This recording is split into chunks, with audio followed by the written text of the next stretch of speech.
Hello, everybody. Welcome to Running Code, Humor in South Texas Law Enforcement. I'm your host, T-Bone. With me, as always by my side and got my back, J-Man.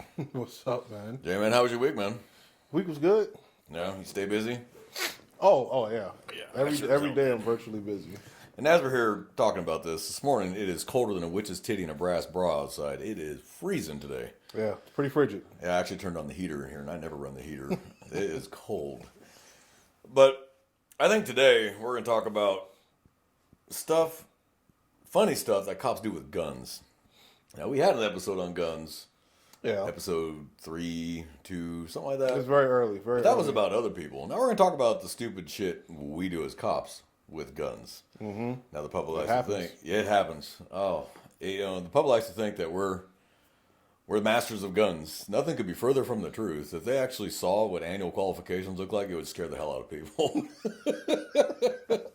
You do have some officers that are very familiar with guns. They're SWAT, they shoot all the time, or officers who off duty, they're gun enthusiasts and play on the range all the time with their own money and their own time, where they're actually very proficient with the use of their firearms. The average officer across the country, not that proficient with a gun, and that is scary. Did you ever see that video where the CHP officer in California and the suspect were 5 feet from each other and unloaded guns on each other, and neither one got hit? The Yeah, they suspect all got in the missed. car and drove off. Yeah, they all missed. Yeah. Send that guy to the arcade or the roll of quarters.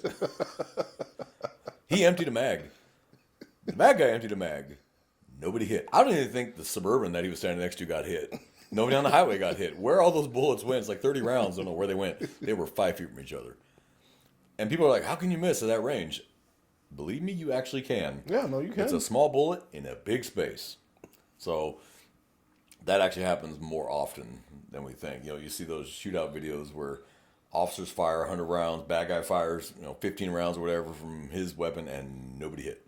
Mm-hmm. Not a scratch. You might have some cars shot up, maybe a house or two hit, but nobody's actually hit physically. Yeah. And you're like, well, how's that happen? We're going to explain how that happens today. So we've had our fair share of screw-ups with guns. Mm-hmm. We had a deputy in this agency. I'll not mention his name. I love him to death. Good guy. But he fired 42 rounds of that dog that was coming after him, and he didn't even hit the dog. Now that's. I see you scratching your head. But yeah, and that, like you said, that also could be for a number of things. Movement, just a moving target in general. Lack of proficiency. Yep. Lack of training. But they decertified him. They sent him out to the range of one of our very, very senior firearms instructors. And he got into a shooting not too long after that where he scored 2 rounds to the X-ring while the guy was shooting at him at a range of 20 feet. Okay. So whatever that senior instructor did worked. Yeah. Because when it mattered, he scored 2 hits in the X-ring while the guy was actually shooting a shotgun at him. Yeah. At a range of 20 feet. So whatever he did worked. Yeah. So that problem solved itself. And thank God it wasn't reversed the first time around. Right. Right. Otherwise, that officer might not be here today. So I was glad it worked out that time. But we've had officers fire guns off in roll call. Officers fire guns off in their squad cars. Yeah. Officers leave their weapons in the locker at the jail and they leave and forget to put their weapon back on, and they get to their next call or traffic stop and their gun is not with them. Yeah, that happens. That'll make your butthole pucker. Sir, you're free to go. Get back in your Tahoe and ride the hell off. Like, right back to the jail. We're out of service, right back to the jail. And pray to sweet Jesus is not something that happens around you while you're on the way back to the jail. Firearms are one of those things, it's a perishable skill. And if you don't practice it, and if you don't take the time, and yes, you got to invest in yourself. Some agencies have the ability where you can show up at the range anytime and practice if you want to. Some agencies have that budget. Some agencies don't have that budget. Your smaller agencies may not have that budget. Yeah. But if they do, take advantage of it. Yeah, okay, on your day off, go take a couple extra hours. I mean, that may suck. Or if you work second shift, go out to the range at noon. When you start shift at 3, go to the range at noon. Just fire 50 rounds. Just get, the muscle memory. It's a perishable skill. Shooting is a perishable skill, like golf. If you play golf every day, you're probably a decent golfer. If you don't play golf for 6 months, you know the mechanics, but the fundamentals are kind of shaky because you haven't played. It's a perishable skill. It's like shooting.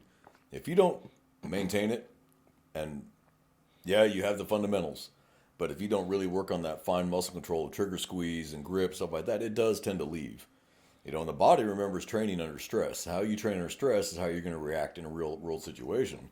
Yeah. Which is why I was in the military. We trained stress shooting, where they actually put us under stress when we in shooting. I mean, we do wind sprints and then immediately start shooting, or we'd be in a dark room, low light, and then they would tell you there's your target. The light would come on over your target, and then they start throwing firecrackers at your feet, teaching you to just ignore the outside world, concentrate on your target, focus. Law enforcement doesn't teach stress shooting. SWAT might. SWAT probably does. I'm not a SWAT officer, I can't tell you. But I'm sure they do. But the regular line officer does not practice stress shooting. They, you go to the line, all right, shooter's ready, up, you draw, you get good side alignment, trigger squeeze, and you fire. Now, some ways to like create stress shooting on your own, would that just be to like before you take your course of fire, if you're at the range by yourself, maybe do some burpees, do some jumping jacks, something to get that heart rate going. You want to get your heart rate up. And then you go ahead and put them shots down range on your target. Because when you're kind of just like self-practice. When your adrenaline shoots up, the first thing to go is find muscle control. Yeah. And shooting, some of it is fine muscle control. So you have to train your body to override that and stay calm while you're being shot at. Because there were shots than you. The chances of him hitting you are actually fairly low. So moving around is not really going to help you. Stand your ground, advance on your target. Now that's Infantry 101. They don't teach you to retreat. They teach you to advance on your target while shooting. Mm-hmm. Okay, Special Forces, they move while shooting.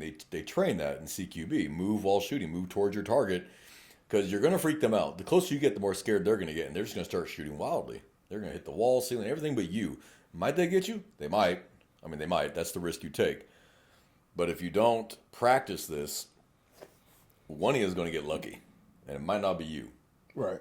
So this is why law enforcement really needs to revamp their firearms training programs, because there is a basic skill set. There's a basic training level, and that meets the state requirement, then you're good. And then annually you fire 50 rounds, and you're good. Nothing could be further from the truth. Honestly, it should be quarterly. Really, it should be every 3 months. You should. And you should fire a couple hundred rounds, and you should do moving and shooting and barricade shooting and stress shooting. You really should, because when it matters, your body's going to react to how it was trained.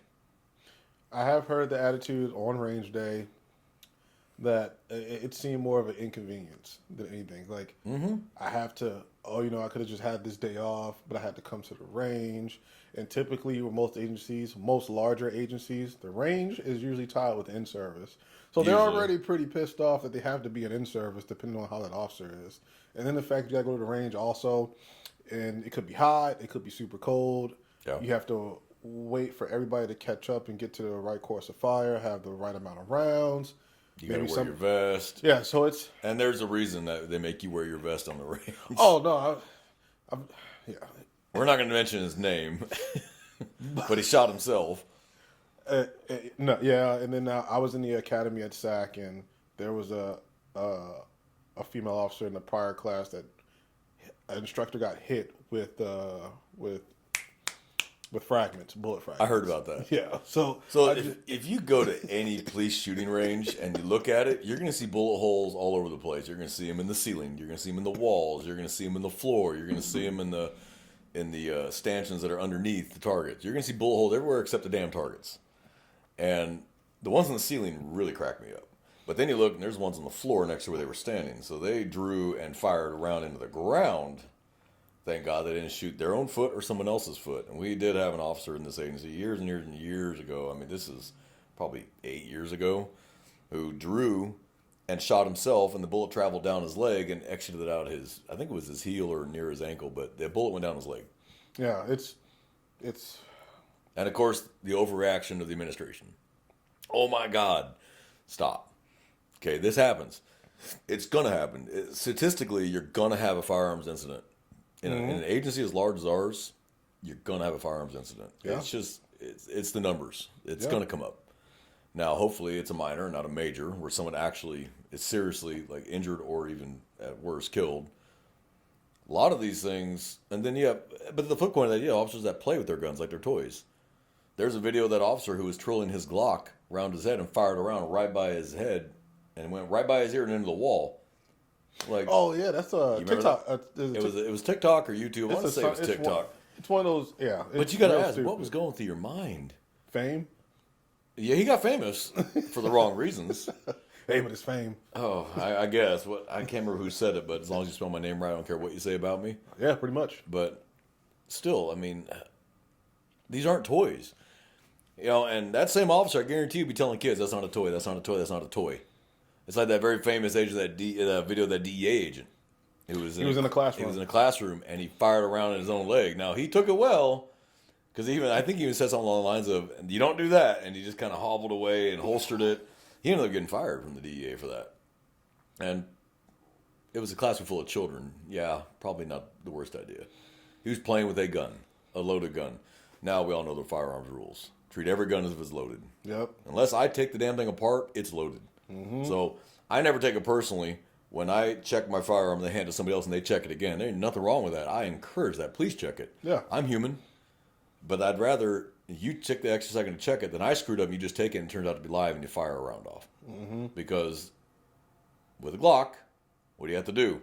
First thing you got to do is pull the trigger to take the stress out of the spring so you can pull the slide back to take the slide off. And that has happened so many times with Glocks. They thought it was empty. They dropped the magazine, but they didn't shuck it out. And then they pulled the trigger. Hopefully they pointed it in a safe direction, because it even says in instructions, point firearm in a safe direction, pull the trigger.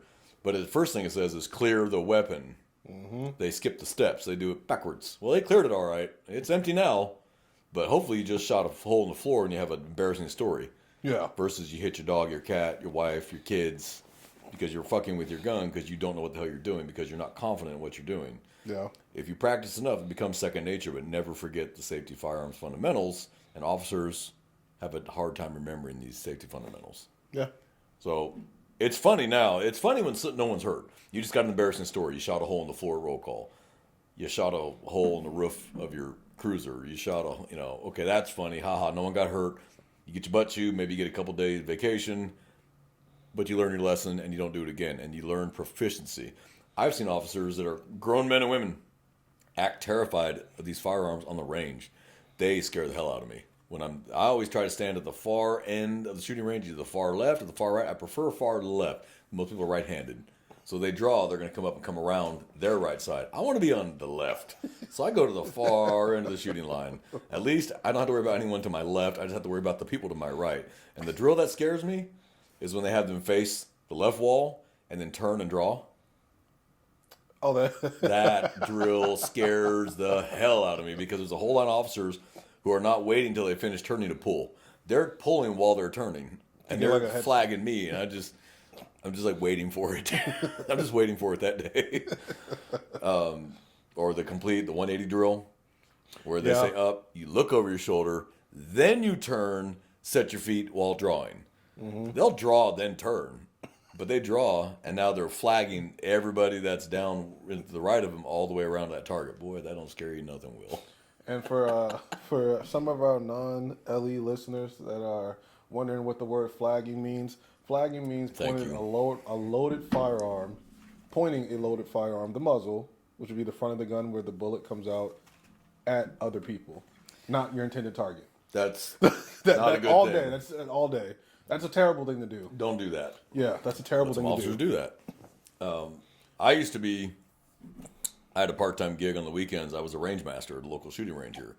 Got the job by accident, just surely because my voice carried, and the manager said, would you like a job? So I had a weekend job of playing with everyone else's guns for free. It was great. Their guns, their ammo, and I got to play with full automatic weapons, rifle, everything you name, I got to play with it all weekend long, and I was getting paid too. It was like the greatest job in the world. I could have worked it full-time. But I had more guns pointed at me on that shooting range than I ever had as an officer. I mean, sir, my gun's not working. They point it right in my face, start pulling the trigger.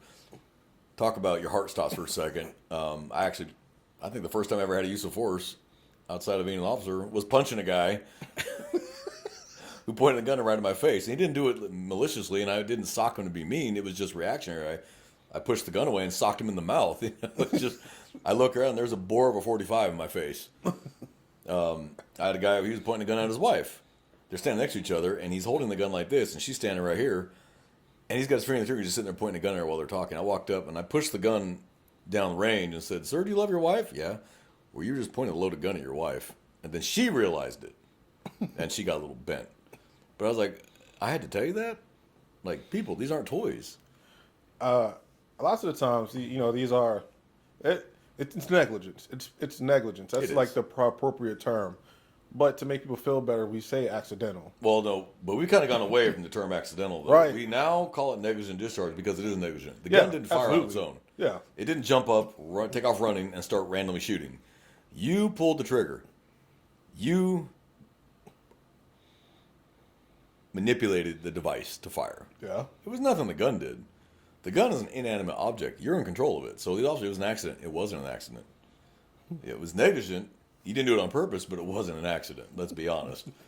So we've had, I don't know how many, I don't remember the name of the deputy that did it. He fired a round right through the floorboard of his Tahoe, and I don't know why he had his gun out to begin with. He wasn't on a call.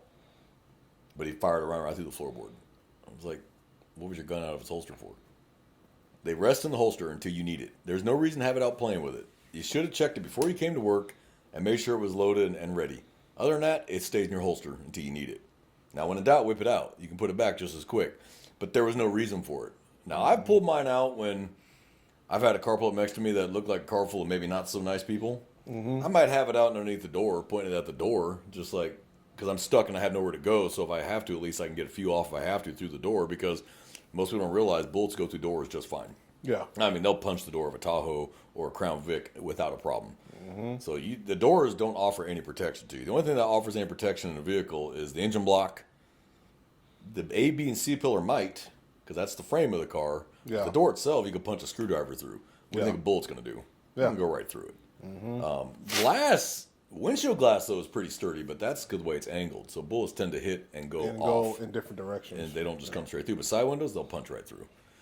So I've done that before, where I just have it down and I'm just keeping an eye on the people in the car next to me. And then as soon as they drive off, I reholster. It's better to have it and never need it than need it and you didn't have it. That's why experienced officers will leave a gap with cars in front of them at a stop at a red light. If I can't be up front where I prefer to be, if I have no choice, I will keep a good 20, 30-foot gap between the car in front of me. So I have room to maneuver if I have to. If I have to hit the gas, I can at least get out of the way or back up, but I don't like being stuck where I have nowhere to go. Yeah. I'm stuck, and that car can quickly become my coffin. So, and that's I used to tell trainees when I was training them, don't get right up on cars. There's no reason to get right up on cars. Have a 30-foot gap. Have a safety gap. Plus, if you see a car come screaming up behind you, you have a 30-foot gap to take your foot off the brake, kind of edge it forward, maybe lessen the impact you're about to get. Yeah. Yeah, I'm not saying roll into the car in front of you. Sometimes you don't have a choice. You put your foot down the brakes and just wait for the impact and hope for the best. But there's a million reasons to keep that gap. There's no good reason to be right up on the car in front of you Yeah. at all. Yeah. Kind of like the whole have your windows down. No matter how cold or hot it is, have your windows down. You cannot hear someone scream for help if your windows are up and you got the radio blasting. I keep my radio low and I keep the windows down, hot or cold, so I can hear what's going on around me. And if I hear it, that could be the difference between hearing someone scream for help and not hearing them. Yeah. And you you're might right. have stopped it, whatever Right. it is, because you heard it. And at least stop, look around. Where was that? Start looking around. Like, what doesn't look right? As cops, we know when something looks wrong. We learn to pay attention to what we call cop instincts. You've been on the street long enough, you learn cop instinct. What just feels wrong? What doesn't feel right? The way people look at you. There's a difference between people that just look at you and look away, and people who are just looking at you, and you can tell there's something on their mind, and it ain't good. And those are the ones I stare right back at them. I let them know I'm watching them. You know, but I don't. People don't like making eye contact. They feel it's aggressive. Or cops, you need to make eye contact. Watch these people. Stare at them. Let them know you're watching them. If they are up to no good, they might think twice because Yeah. you're watching them. At its basic, like at its core, it's like, I don't know, you want to call it animalistic, at the very least, because that can be direct eye contact is an assertion of dominance. It is. So when that individual that could be a potential threat sees that you're paying attention to them, 9 times out of 10, they're gonna whatever it is they just thought about doing, they're gonna stop it because they're paying attention, because they know you're paying attention. You're paying attention. and So it throws them off their game a little bit. a safety note, especially for ladies in parking lots when you're walking out of malls or grocery stores, don't be on your phone walking through the parking lot. Pay attention to what's going on around you. Look at the cars coming up behind you. If you see someone staring at you, turn around and stare at them. Because if that person has something on his mind, he's going to find a different target because you have got a clear look at him. Yep. And women, you have instincts too. You know when something's wrong. If you get that ick, go away. Walk back to the store. Walk over to someone else in the parking lot. Hey, do you mind if I walk with you? I don't know anyone's ever going to have a problem with that. Hey, I can just walk with you. I got a weird feeling about that guy. You got safety numbers. That guy, if he had something planned for you, is not going to get involved now because now he's got not just one but two people that can ID him. And it's not an easy mark like you And thought. it's not an easy mark. But if you're walking through the parking lot with your head down in your phone, keys in your hand, you're an easy target. Yeah. That car just pulls up next to you, throws the door open, grabs you, you're gone. And by the time the 911 call gets out, and by the time officers in the area start moving, that guy's 5 minutes away. If he's near a highway, he's gone. I hate to say it, but he's gone. So unless it was like some crazy color and very odd colored van or car that sticks out, if it's nondescript, that dude's 2 cities away within an hour. Yeah. So, ladies, pay attention to what's going on around you. Look at what's going on around you. Pay attention to cars around you. This is what people don't do either. I watch it all day long. They don't pay attention to what's going on around them.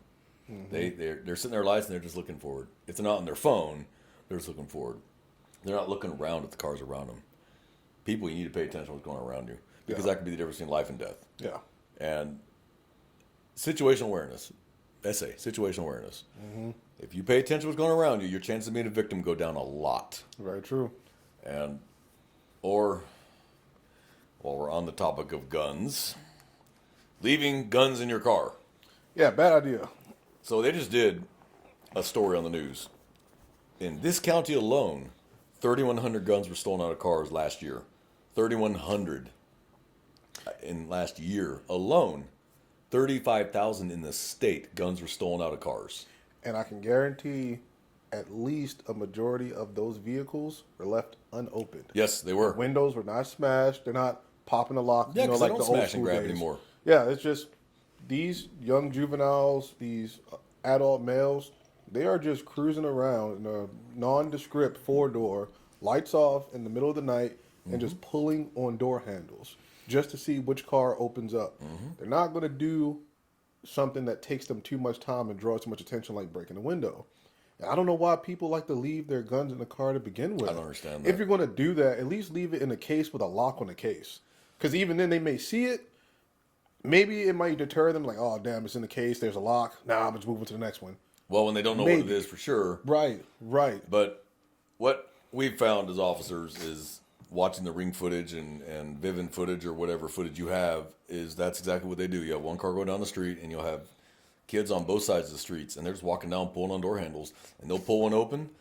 And if you leave a fob in there for the car next to it, they'll chirp, oh, that one's unlocked too. Yep. Now they got that car too. And they're not going to steal the car. They might steal the car, they get a fob. Now they might just, hey, that's prime target of opportunity. Let's snatch the car and go. Yeah. Sometimes they do, sometimes they don't. But the common factor is the cars were unlocked. Out of the thousands of vehicle burglaries I worked, I think I only had 2 where they actually broke the window or popped the locks. And that must be something they really They wanted saw something. and wanted in that car. So look at it this way. If you got 10 cars that you can get into quietly, but there's nothing really of value in it, and you got that one car that's got a gun in plain view, they're going to take the gun because that is the number one easiest sellable item on the street is a gun. The majority of gun crimes were committed by stolen firearms. Right. They were. And when we trace them back, get a hold of the gun, run it, it was stolen, find out it was taken in a vehicle burglary. 99 out of 100, it was taken in a vehicle burglary. So just think about that. 3,100 guns alone in this county stolen last year in just vehicle burglaries, not home burglaries. This is strictly vehicle. In the whole state, 35,000 guns got stolen out of cars. That is 35,000 weapons that could be used on the street to kill somebody, whether it's an officer or an innocent person, or be used in a gun crime or a drive-by, because you couldn't just lock your gun up in your house. Yeah. Now, I get it. You're a licensed to carry holder, and there's places you can't carry a gun. They do make aftermarket safes that bolt to the frame in your car that are out of sight. Put it in there, lock the damn thing up. It's not visible, they can't see it, and they don't even know it's there. But when you have your car covered in stickers like Colt, Glock, Sig Sauer, NRA, that's a car where a gun lives. They know there's a gun in that car. And if it's parked somewhere that they know that you can't carry a gun inside, good odds are the gun is in the car. They might take that risk and break the window to see if there's a gun in there. Yep. So you need to stop advertising your guns on your cars. Stop having Colt, Sig Sauer, Glock, Winchester, Smith & Wesson, NRA, Second Amendment. Stop advertising on your car that you have guns because you're going to be a target. And while we're on that topic of open carry, I don't have a personal problem with it. It's legal, but I have a common sense issue with it. You are telling everybody you have a gun. Look at me, everybody. I have a gun, which means if there's something go down, you're going to be the first one they're going to shoot because you're the threat. You can stop them. So when you want to be that Billy Badass Second Amendment, I walk around, I got a gun and display it for everybody, you're an idiot. That gun should never be seen until it's necessary for it to come out of that holster. And then good marksmanship would be appreciated. But tell me I'm wrong. I get it. I love guns. I love guns. I think guns are great. I grew up on guns on a ranch. I mean, I grew up holding guns as young back as I can remember. But there's no common sense to carrying openly. Me, I have, I don't know. I guess I have no opinion on the matter as far as like open versus concealed. Yeah. So yeah, in the state that I'm from, yeah, you'd be real stupid to open carry any firearm. You'd be real stupid. Well, it just makes you a target. It makes you visible. People are watching you now. You know, the whole purpose of carrying concealed is that no one knows it's there. Mm-hmm. You can protect you and other people around you by virtue of no one knows you have it. So when they run in with their guns out, this is a robbery. They don't see you with that gun because you've got it concealed. You can play your cards right and maybe stop this. Yeah. But if they see that gun, who are they going to shoot first? The one that can stop them. Or at least keep their attention on you and take it off you. Yeah, or they put it down. They'd take your gun from you. Yeah. Now they have another gun. Yeah, and it sucks. So gun safety is such a serious thing and nobody takes it seriously. It's just like, take it seriously before it costs you. Because that gun can be used to kill an innocent person. Yeah. A police officer. A state trooper. Because they had it available. So all these old gun laws, I'm not going to go into gun laws because it's too political for us. But we don't need new gun laws. We have plenty of gun laws in place. Honestly. Mm-hmm. The people who want guns are going to get a hold of them. They're not hard to get a hold of. But we want to make it harder by not making them so accessible. Yeah. Lock them up. Don't leave them in your car. If you have to leave it in your car because you go places some days where you can't carry a firearm because it's not legal, get one of those floor-mounted safes. The dealerships will install them for you. And they're mounted to the frame. That is not coming out. Mm-hmm. And then you can lock it up. At least the gun is locked up. You did everything you could to lock it up. Don't just throw it under your seat or put it between the seat and the armrest or throw it in the door.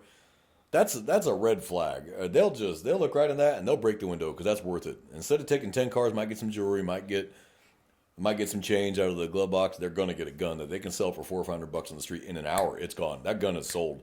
Mm-hmm. I've recovered stolen guns here that came from New York, California, Montana, Florida. They made it all the way across the U.S. to my county, and I did it on a traffic stop where it was using a crime. We recovered a gun, and it's nowhere. It was never stolen anywhere near here, and it was stolen a year and a half ago. Yeah, in Florida. Yep. So where has that gun gone for a year and a half? Yeah, and what has it been used in? What has it been used in? So people don't know. We have a system called NIBINs. So we will test fire that weapon.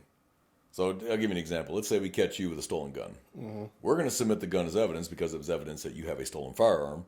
But we're also going to test that firearm, and we're going to enter the results into NIBINs. And if that gun was used in a homicide anywhere, guess who the first suspect is? The one who had the stolen gun. Yeah. And then you got to prove that you didn't commit a homicide in Louisiana, and the gun was covered in Texas. It was stolen in Florida. Mm-hmm. Now you're jumping to, I didn't kill nobody. Then where'd you get this gun? Because they got to start backtracking now. Yeah. To figure out who committed this homicide. But the first suspect is the one that had the gun.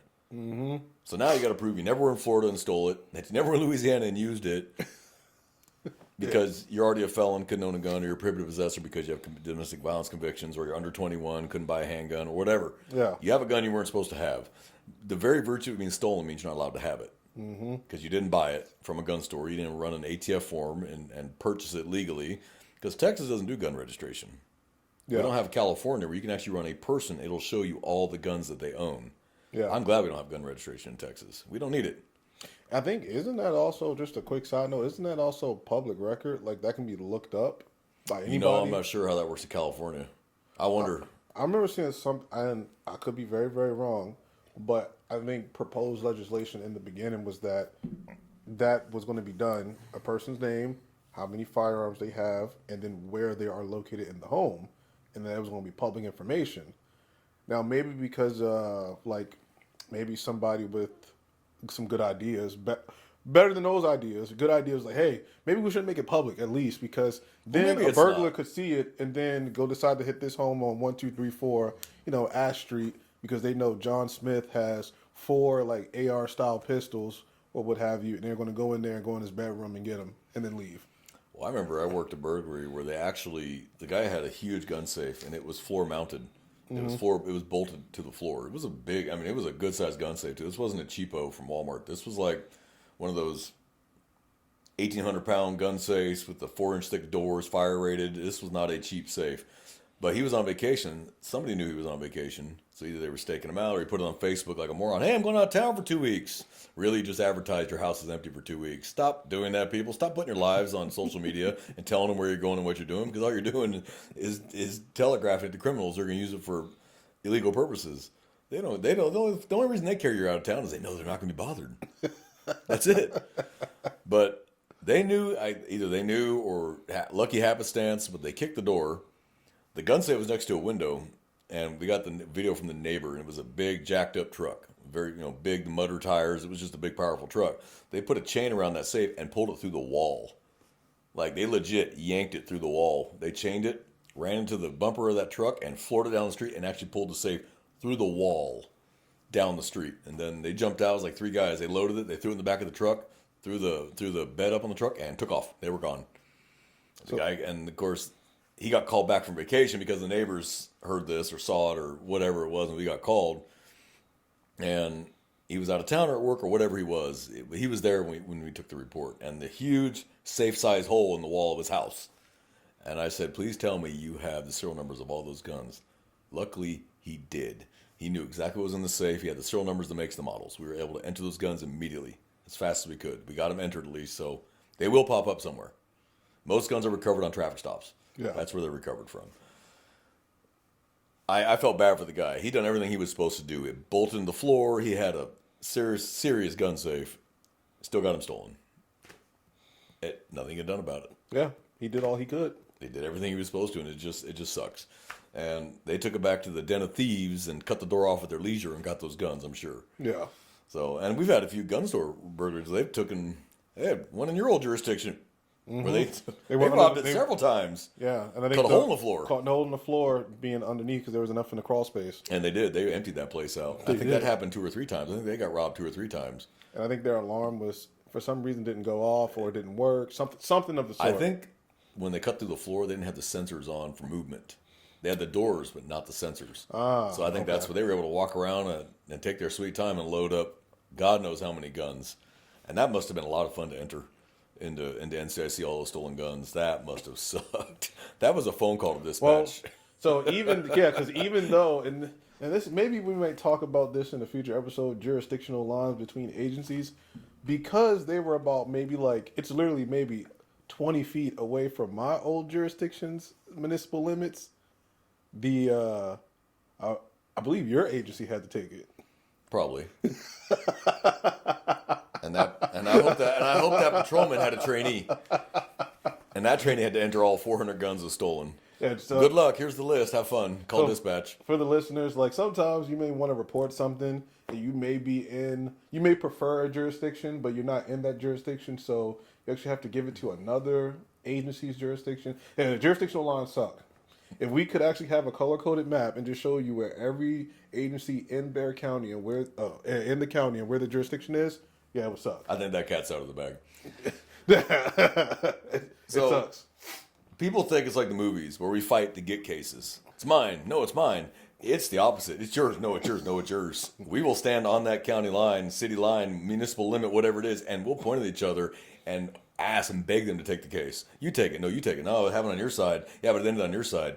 I mean, we don't want the cases. We have enough cases. We're not a small agency where we're begging for cases. We don't need any more cases. This is your problem. You deal with it. Yep. The crash started on your side, but ended over here.